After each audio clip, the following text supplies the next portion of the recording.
Hello and welcome to this Southwest Analytics and Infrastructure in Healthcare talk today. My name's Sammy Rosser. I'm a former NHS analyst and then I was later a data scientist working in a mental health trust. I'm now a trainer on the Health Service Modelling Associates programme, which officially makes me part of the National Institute of Health Research's Applied Research Collaboration for the Southwest Peninsula. What are we? We're a programme that teach analysts, doctors, managers, anyone in the NHS or social care or policing, data science and operational research techniques, teaching people to write code, perform computer simulations, machine learning, and so on.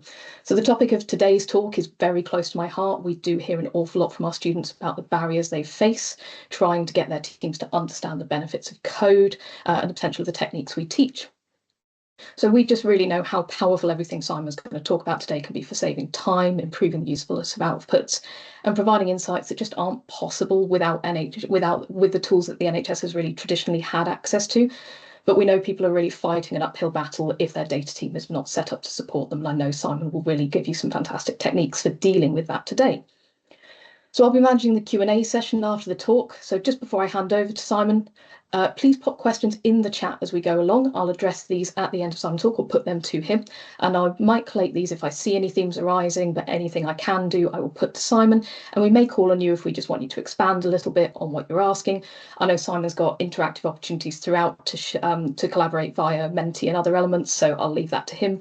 Other than that, please do keep your mics on throughout the talk. The talk section will be recorded. The Q&A section will be unrecorded, so you're free to speak freely throughout that.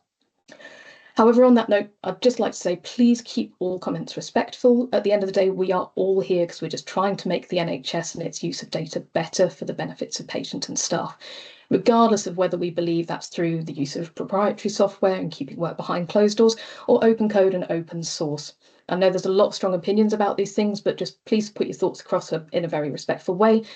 And it is worth noting that everyone in this room here is going to be at a very different stage of their personal and organisational journey. We're not here to judge where everyone is. We're here to work together to get to the best possible place we need to be in the NHS for the benefit of everyone.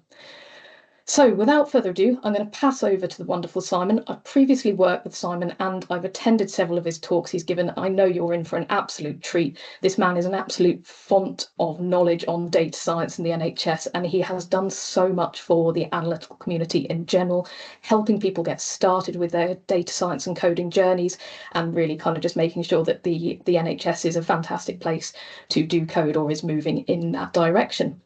So I will stop waffling. I will hand over to Simon, and Simon, please go ahead. We're looking forward to it. Wow, what an intro. I was expecting ladies and gentlemen, boys and girls, but you know, that'll do.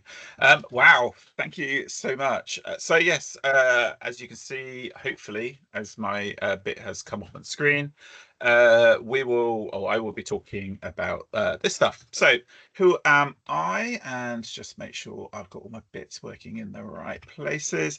My name is Simon Miller. I'm a senior analytical manager at NHS England. And I guess I straddle the line at the moment between doing a bit of data science and doing a bit of like performance analytics.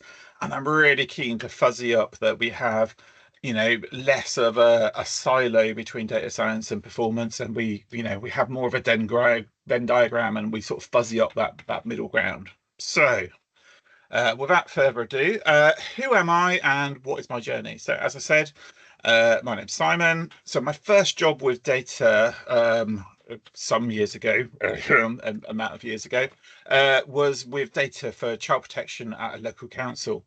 And we had these amazingly super manual processes. We were using business objects along with Excel. My entire database that we worked on was approximately 6,000 children. So we would use business objects to download entire tables of data, and then do everything was just then pasted into Excel and was VLOOKUP upon VLOOKUP upon VLOOKUP. So we would like copy, I don't know, just the children who were children in care, and then download the entire ethnicities of all of the children in the database, pop those into another sheet, and then do a VLOOKUP across. And then if we wanted their dates of birth, we download all the dates of birth of all 6,000 children and then do a VLOOKUP on that. And there were two of us doing the reporting. We used to report 3 months in arrears, and it would take us 3 months to do our reports. And we would only report 3 out of 4 quarters, because once every quarter we'd have to drop all of that because we had statutory returns to do. So believe me when I say I've come from the most manual Excel-based place in the world. I'm not going to mention names, but yeah, I'm sure it wouldn't take a lot to work out, and I'm sure those people have moved on now, I hope.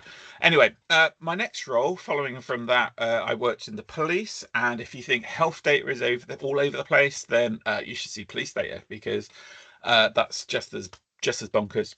However, that was the first place where I just saw my first look at some kind of code and business intelligence tool.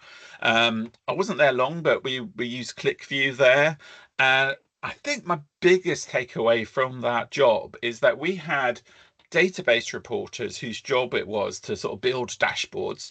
And then we would have analysts who their job would be explore the dashboards and write reports with recommendations. And that's quite a weird way of thinking it from what I've seen within the NHS, where we're just really pushing the dashboard of that's the thing that we need to get to. And it's whoops, sorry, let me go back again, because I'm still on that one. Sorry, I'm trying to juggle screens is my problem. So my next job from there was started at Mental Health Trust, and obviously some of my old colleagues are here today. Hello, guys. And I think that would be my first experience of actual sort of SQL and sort of proper code. And I think I'd be the first one to say I really, really struggled when I started learning SQL. I found it really difficult. However, I mean, I guess following on from that, I was really fortunate to get onto an early iteration of the HSMA program. And I think that really lit my spark for and my love of data science. Just being able to see how we could use data in a much more sort of operationally useful way, and all that. And I think, part of that was also sort of dipping my toe into the world of art. And I I don't know, art just clicked with me so much more than SQL ever did. And then I guess I went on then, and I got really into my data science, and then I sort of took up a master's in healthcare data science. Throughout that, I changed jobs, and now I sort of work in the Southwest regional team, and that's kind of where I am now. Side to all that, I'm a fellow of the NHS community, which I'll sort of talk about later, bits and pieces there.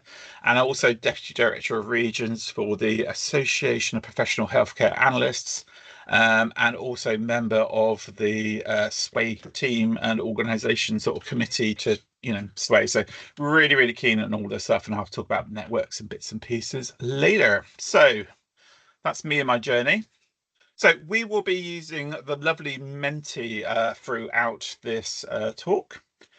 So if you guys can fire up Menti, there's a code up in the corner. I believe one of my fabulous assistants should be popping links in the chat or whatever. I can't see the chat, just to let you know. So I'll pick up anything you go on there. So just as a test, we should be able to see people have managed to get on to Menti. And if I move the Menti on, look at me. This is my amazing trying to juggle Menti and PowerPoint. There we go. Do you prefer puppies, kittens, or dragons? Look at this. We're seeing about 11 people. So yeah, more people can sort of sign into that. Oh, look at that. Puppies winning. That's unusual. Oh, dragons. Oh, this is so exciting. I could just sit and watch this for days.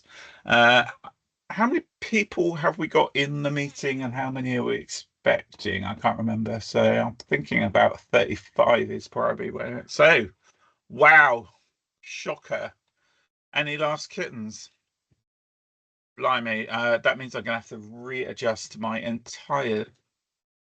My goodness. Oh, a few last kittens, but wow, that is a shock result there. Yeah, wow. Okay, let's go back to that. So anyway, Menti works, which is great, and wow, I'm bit stunned by that result. So let's go back to some absolute basics around what are we trying to achieve here? What is success? What are our goals? And really simply, stolen from the lovely NHS constitution, best outcomes for patients, resources, and also staff and users. really simple stuff, but that's what we're aiming for. And sometimes we kind of forget about that. Sometimes we're just pushing around numbers. So really important to remember that's what we're aiming to do. And where does analytics sit in? Well, my mate Mr. Denning came up with this lovely word phrase, which is fantastic. Mr. Deming of the lovely Deming cycle of the plan, act, do, review thingy. So yeah, good old Mr. Deming. So what is data? Let's just get some fundamental stuff. So kind of what is data? It's stuff about our patients, mostly stuff about patients. Sometimes it's about our staff and other bits, but that's what data is. And then, what is analytics? And we can go into all this, but, how can we use that stuff about our patients to improve patient care? That's what we're trying to do. That's our goal here. So this brings me on to my favorite infographic, which I just try to squeeze into every presentation that I possibly can. So analytics can be less impactful and it can be more impactful. And obviously what we want to get into is the more impactful. So this is my favorite infographic where we've got our data, we sort it, we arrange it, blah, blah, blah, blah, blah. So, what we want to get to is more of that bottom end of stuff and, less of the top end of stuff. So where does data have impact, and start answering the so what? So if I was going to draw a line, I would, I think I can do that actually. Look at this. I can draw a line. If I was going to draw a line, there we go. That's my line. Oh, yeah, look, perfectly straight. I would say it is at the top end of presented visually. Obviously, something presented poorly is not going to be helpful, but at the top end of point of visually, you can get a bit of impact from your data. However, if you go on to those further bits, becomes much, much, much more useful. So we are going to work through a case study together. So congratulations, everybody. I'm promoting you all. You are now the super important manager of 4 teams under your dominion. And you are doing a thing. You've got 4 teams doing this thing. And you've got a KPI target that you must achieve 60% of the thing. So look at that. You've got promotions and you've got KPIs already. I bet you weren't expecting those. So your wonderful team of analysts have created this beautiful, super lovely dashboard thingy to look at your performance. So let's have a look at your performance. And again, hopefully, if I go on to Menti, how do we feel about our performance? So I'm just going to have to juggle this. So if I move that on to the next question, there we go. You should now be able to answer that and can go back to this one. So yeah, how do you feel about our performance? So I think this is just a free text. Are we happy about where we're going? Remember, we've got to achieve at least 60% of this. Your lovely team has used your analyst team has given you a lovely SPC chart, so which uses all the plot the dots stuff. So you've got a really good bit of analysis here around what's going on, sort of good amount of data. So let's have a look at your answers. Sad. Oh my goodness me, you're going to be fired. It's gone down. Something's gone wrong. Christmas is the catalyst for awfulness. Oh my goodness me. Okay, well, that's good that you've obviously spotted all of those things. Not happy with performance, not very good. Results are rubbish, we're getting worse. Brilliant, brilliant, brilliant, brilliant stuff. So I think we're all agreed, all is not well in the state of Denmark. Gosh, Shakespeare quotes as well. This is just too much. So your analysis team are just amazing, because not only, as I said earlier, that you've got 4 teams, they've broken down your performance by team as well. So not only that, we've got some detail. So there you go. There's our overall performance. We've broken it down by team. You're the manager. What are you going to do? So let me just get back to my what's it and move on to the next slide. What is your wrong thing? Yeah, no, that works. There we go. What is your course of action? What are we going to do? And while you're doing that, I will just drink some coffee.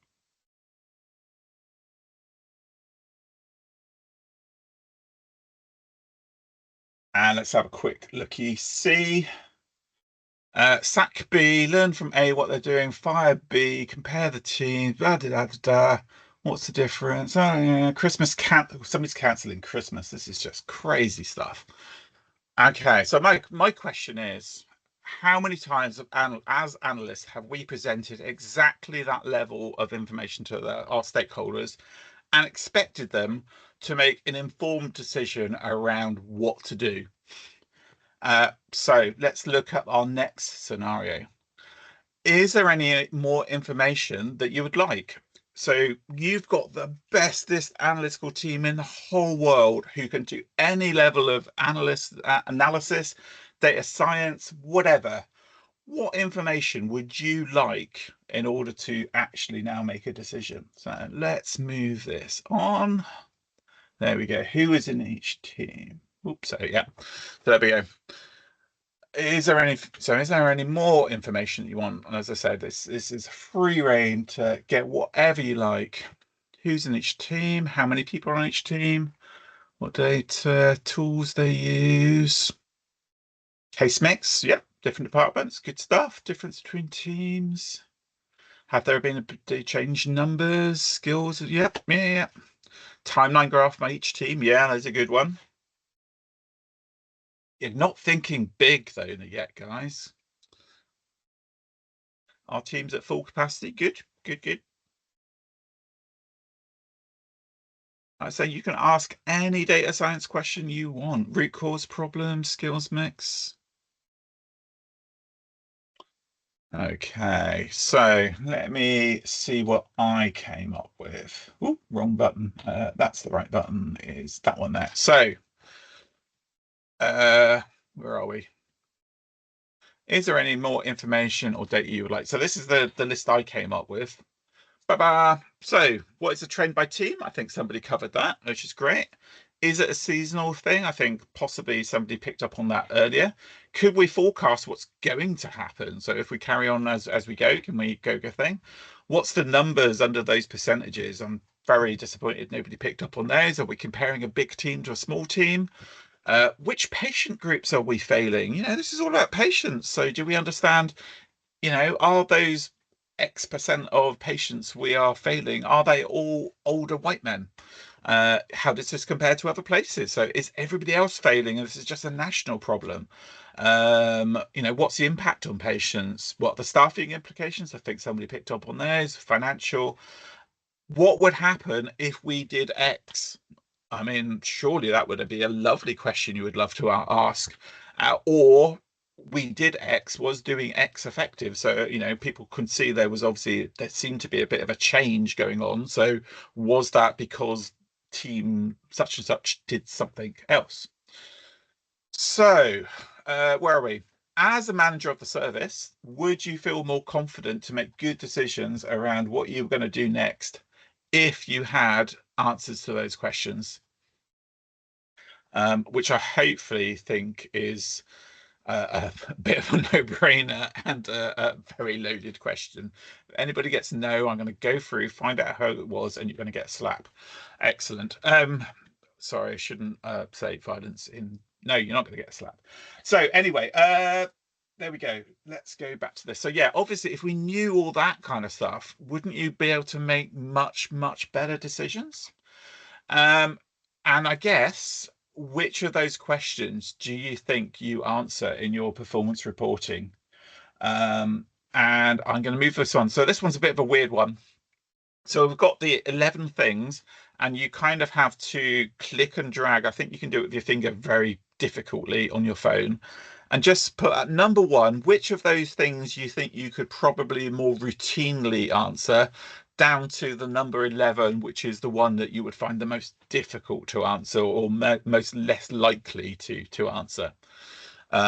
So yeah, I'm like I say, really pushing my Menti skills on how this one works, and I'm not even sure what the output looks like, to be honest. So maybe that's just a bit of a think about, which of those questions you think, are difficult, and are any of them not valid questions? I don't know. I wouldn't have thought so. I think we would. Oh, there we go. It did do something. So people quite happy with the numbers. What would happen if we did X is quite a data science difficult one. Oh, there we go. How does it benchmark to other places? Okay. Um, is it a seasonal thing? Can we forecast? So, okay, so there's a little bit of forecasting stuff going on. Yeah.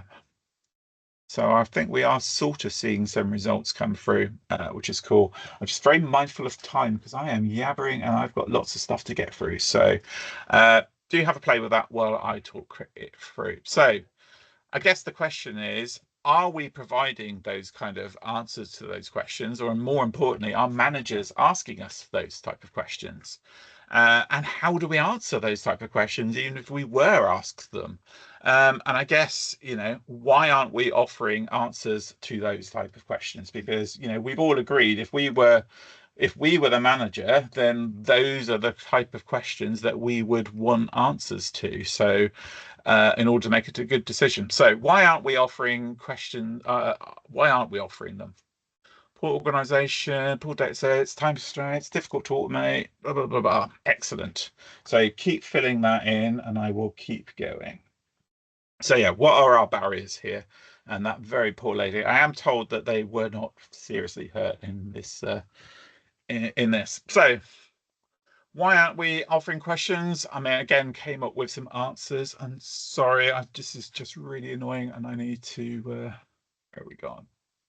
There we go. I just need to fix that. There we go. Sharpen. I don't know who did the very bad picture. So lack of time. So currently takes you 6 hours to cut down the tree, and it's really hard work. You invest some time to sharpen your axe, and you take 4 hours now sharpening your axe, and then it takes you 2 hours to cut down the tree. The tree still took 6 hours to cut down. How long does it take you to cut down the next tree? If you don't sharpen your axe, it's still going to take you 6 hours, if not more. So, the big question is, when are you ever going to have time? It's a case of, this is really important stuff. If we are charged to try to get our decision makers to make evidence-based decisions based off the best analysis, we've got to make this happen. There's no excuses around. Lack of skills. We've got a competency framework, and if we can't even be competent, then what hope is there? So we've got to get people up to the level that they should be. Lack of training. There's huge amounts of resources in there, and Analyst X.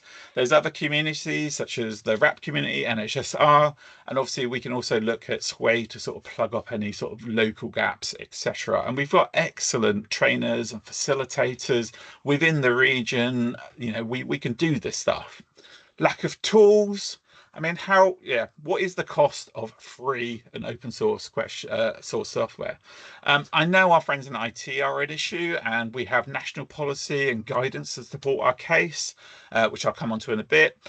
There's loads of other providers who've gone through the exact same thing with their IT, and we've got published statements on tools available to get past those IT barriers. So, that's a thing. Lack of management buy-in. Yeah, fair play. This is a difficult one. We do have some really high level policy statements, and we also have some really low level idiots like me championing this stuff. What we need is more of those analytical leads in the middle, getting on board and with this stuff, and we need to drag them kicking and screaming to these type of events.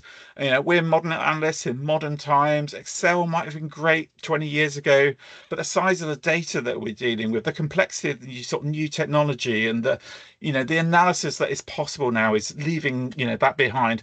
Don't get me wrong, Excel and Excel users aren't going to go down without a fight, but we need to show them that modern ways of working and advanced performance analytics can achieve so much more for our patients. That's where it comes down to.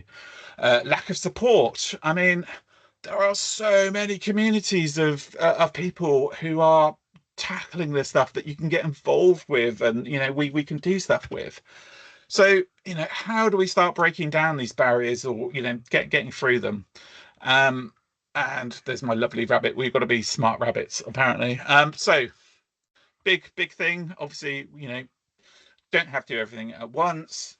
Poor elephants. So got a plan. That's what we need.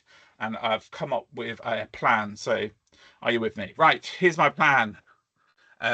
We need a strategy, we need some tools, we need culture, we need talent, and we need some governance, and we need to monitor, iterate, and improve. And if that looks scary, Here's the same thing in Comic Sans, so it doesn't look quite so scary. There we go, sorted. So strategy, really, really simple. Right back to my first slide around constitution and what we're trying to aim for. Understand your existing analytics infrastructure, your skills and processes, and then get everybody signed up. Your strategy doesn't have to be complex. All it needs to be is a mission statement. We are going to be the bestest at data to support patient care. It's a starter for 10. What else have we got? Tools. As it says there, you might need more than one tool. Lots of tools are available. Need the stuff that's robust, and just establish your basic stuff out there. Promote data literacy. So big thing is get your team and wider on the importance of using data effectively. Get more statistics in your analysis. Understand the difference between a mean and a median. Understand trends, significance, and stop presenting analytical noise and get to the outliers and tell your stakeholders the things that need to be focused on. Get their managers asking those better questions and equip your analysts to be able to answer them. Create a culture where people feel comfortable in trying new approaches and learn from those failures, and break down those silos. Get those cross-functional teams working on data projects. Heck, even reach out wider and collaborate with your peers in other places or academics who would love to get a chance to have a look at your data and support you in this kind of stuff to get to some impactful analysis. Provide those ongoing learning opportunities, get your team to stay up to date with the latest trends and technologies, and invest. And let's face it, the biggest investment is going to be time. And, you've got to invest in time for your people to sort of grow and learn this stuff. And, you want motivated learners. So, just getting somebody doing a trudgy job is never going to get you there. So, start small, choose a really manageable project and test your approach and learn from experience. Continuously evaluate your progress and, sort of make adjustments as needed. And, the KISS method of, just keep it simple, stupid, is really, really important. Where have we got? Okay, this is where it will get to a bit meta and the inception bit there. Design KPIs. This is analyst team analyzing the analyst team's performance using analytics, and it all gets a little bit bonkers. But identify metrics which you can just assess the impact of your open source initiatives. The amount of time that you've saved, or analyst and stakeholder engagement. Track progress and your results, and monitor those KPIs and make data-driven decisions, which is that's crazy stuff we keep telling everybody else to do. I know it's bonkers, isn't it? And once you've got a culture and tools and a strategy, designing objectives around that is so simple. And do that whole SMART thing. But if you've got those things in place, then making those objectives either for your team or individuals is really, really easy, because you've just got a real clear vision of where you want to get and how you're going to get there. Which is fantastic for that whole progression and support. And those people who do want to progress and go forward in their careers, gives them a really clear blueprint of where they want to go. And surely that's what we want to do. We want to be encouraging people to sort of go onwards and upwards. Oh my goodness me. So why do this? First and foremost, it's the law. Well, it's not the law, it's government policy, but same difference. Use of open source code and reproducible analytical pipelines is government policy across the civil service and the NHS. Not going to lie, it's a real learning curve. And with any new thing, it's going to take you longer and you're going to have rubbish results in the short term. There it is. I've said it out loud. But I assure you, if you speak to any team that has sort of taken this journey, or any individual who's gone for this journey, not one would go back. And there are so many benefits around time, collaboration. And, people like me are shouting about this stuff because we've been there, and, I'm now sort of here. And I know how hard it was, but, I can also see what I can do now compared to what I could do then. And, it's just not comparable. Oh my goodness, what's this? Oh, I got 2 pages of stuff. What have we got here? So yeah, open and transparent processes, being able to reproduce somebody else's analysis and come up with the same result. And just sharing stuff. Could you imagine if you've been asked to produce a piece of analysis on the number of referrals at service X? Could you imagine if you could go to GitHub, do a search, and you could find all the code from all the other trusts and academics and providers who've done exactly that, an analysis on the numbers of referrals at service X. So rather than start from scratch, and you could see what they did, you could copy their code, you could adjust it with your local tweaks, and then you could pop your code up, and the next person come along who's got some referrals on X to do can see your code and use yours. It's recommendations of both of those papers that, that's exactly what we should be doing. And again, my question is, what's stopping us? Quality assurance, code reviews are a great way to share coding techniques, as well as getting some real assurance that your code does what it says on the tin. And, working collaboratively, getting diverse minds onto a problem and getting input from your peers is fun. Look how fun it is. I've put it in Comic Sans. That's how fun it is. So there we go. What have we got? Blah, blah, blah, blah, blah. So who's been given that spreadsheet with some analysis on the front page? And then there's reams of tables that link to other tables and VLOOKUPs hidden in sort of tables that then join to another pivot table and then go to some more lookups. I mean, it's an absolute nightmare to try to unpick those sort of things. From an IG perspective, we should not be storing sheets with sheets of data containing patient information. I mean, that's a massive government, information governance, no, and possibly on the realms of the edges of lots of GDPR rules. And, should those sheets be registered as an information asset? Instead, we should be able to rerun analysis and replicate the results. Use of tools such as Git and GitHub allows you to pull code from a year ago and rerun that. So why wouldn't we want to do that? I'm not going to go into this great detail, but clicky point click operations should be avoided. This is government policy. So all that run data, paste into a spreadsheet, update, blah blah blah blah. Code this stuff up, automate your processes with a clear process methodology. And once you've done that, it will save you so much time that you can actually start addressing and skilling up to answer those more cool questions, which is where we really want to be able to get to. Curate a code base, and more importantly is still with pride, nick other people's homework, build on what other people's has done, and don't feel that you have to start from scratch each and every time. So where are we? Carly, my mate Carly, there we go. So we're going to just do a little bit on Insight, because I know I've been wobbling on a lot.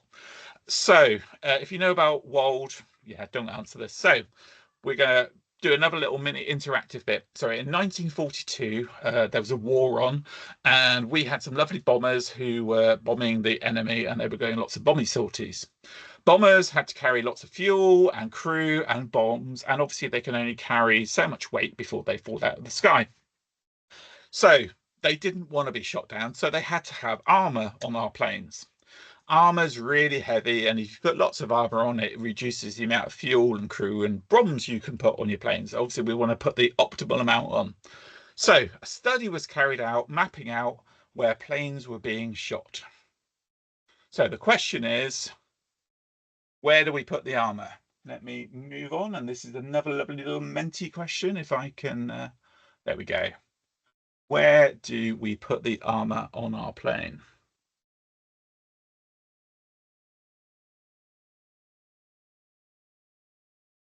I'm just looking at time. I've got about 3 more minutes, so I'm a little bit over, but we should be all right. Hopefully still got a little bit of time for discussion at the end. So where are we putting the armor? Nobody's putting, oh, no, sorry, I've hidden the responses so you can't be swayed by others. I'll give it 2 more seconds. There we go. Let's have a look. Position 1, position 2, and position 3. Okie dokie. Let's have a look. So 1, 2, and 3. 1, 2, and 3. And who won?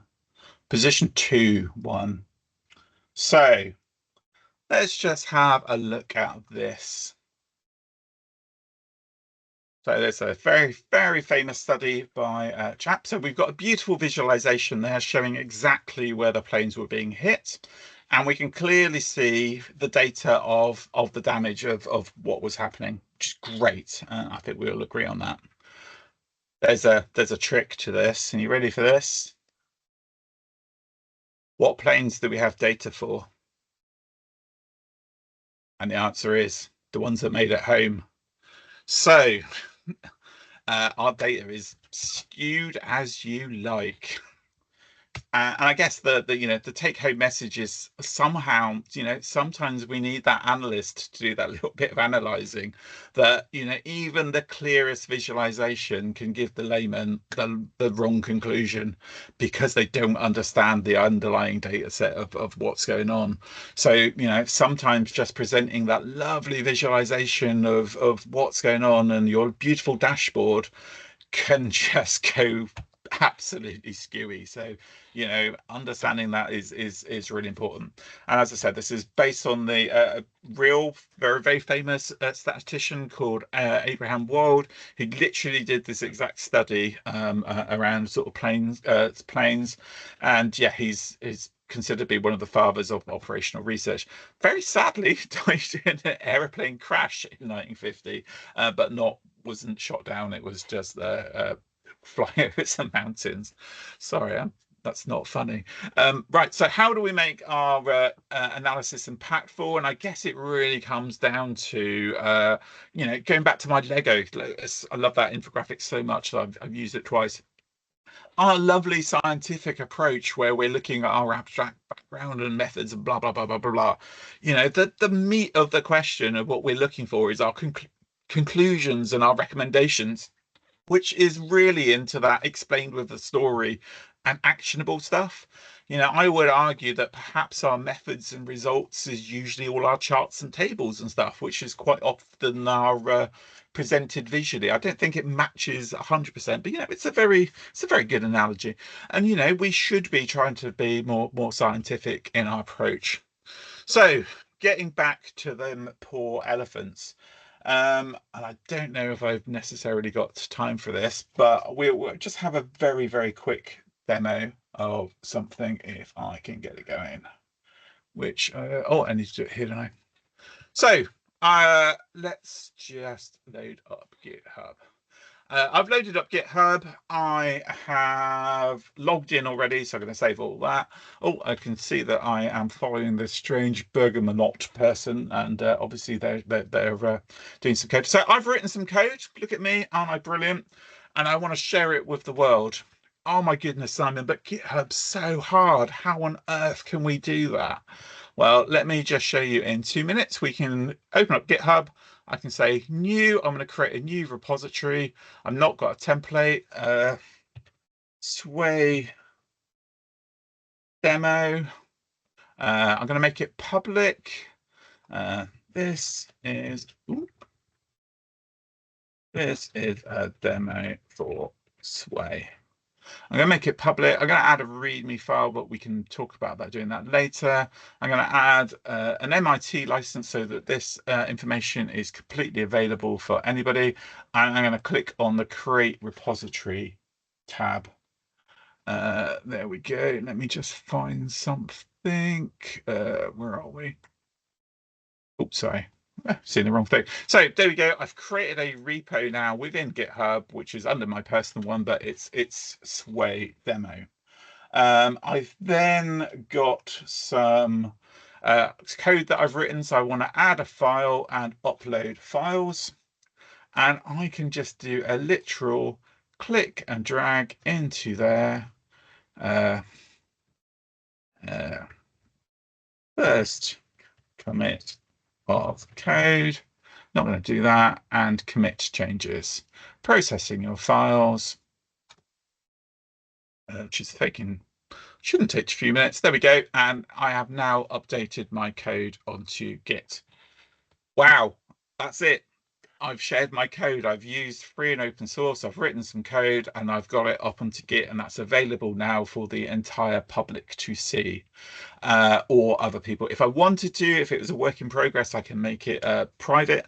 But again, it is government policy that, code should be open and available to all. Now I want to have a look at, I don't know, see if anybody has done any work on capacity tracker, for instance. Oh, there we go. That's not a good, because I can't spell. That's the problem. Anyway, look, thankfully there's help here. And look, I can see that somebody has written some code around the capacity tracker, and they've shared their code. They've got their SQL up here. They've got an R project. They've even told us what it looks like, what the inputs are, what the usage is, what's the outputs, and all the code. If I wanted to replicate that analysis or see the detail, so I can click on here and I can see the lovely SQL statement. Or I can go through and I can see, oh, look, they've also done a bunch of R stuff, and I can look in here and I can see all their lovely R code that they've done. So, it's not rocket science to get out there. And could you imagine, like I say, if you were starting on a project and you just wanted to search across the entire country if anybody has done a bit of analysis around this before? I mean, it's a no-brainer. I mean, it's absolutely where we should be, and what we should be doing. It's government policy, and the fact that it will just cut down the amount of duplication we're all doing. I mean, the benefits are huge. And then when it comes to doing the more advanced stuff within Git around sort of collaboration, you can have a standard bit of code, and then you can create a branch of it, which is like a sideways version, which you can use as a demo version, or make changes on and test and get to a point where you go, yep, that's brilliant now. And now I'll make that the working version. And all the way through, you've got these amazing version controls and etc. around all these different bits. So, like I said, getting back to those lovely elephants, just sharing your code and getting it out there is an absolute first step of getting this. Going back to my lovely success, which is, my first slide again, if that's what we want to achieve, then, and we all agreed around the sort of the questions and the analysis we were trying to get to, then, why wouldn't you start on this journey? And like I said, you're not alone. There are loads and loads of networks and massive amounts of support for you. And there we go, final whizzy woo. Massive amounts of thank you. And I will put on the final Menti.